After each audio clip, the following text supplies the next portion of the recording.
The 2019 census showed that at least 45% of our people have some form of disability or long-term health condition.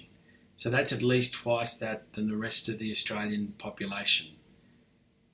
What it doesn't include, and what makes that figure in fact a conservative one, is we don't have a measure on prevalence of disability.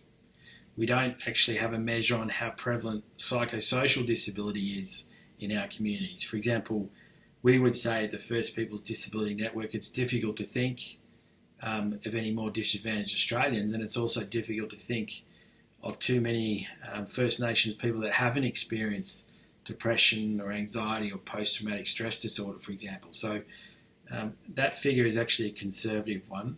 We also have much higher rates of severe and profound disability, meaning that those people are in fact eligible for the National Disability Insurance Scheme, for example. So disability is not a fringe issue, it's actually an untold story, we would say, across our First Nations communities. So there's much to be done to realise the human rights of First Nations people with disability.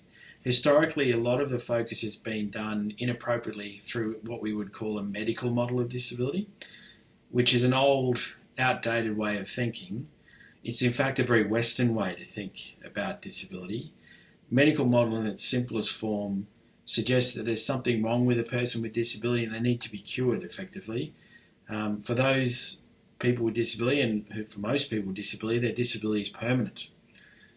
The medical model is also what led to people being locked away.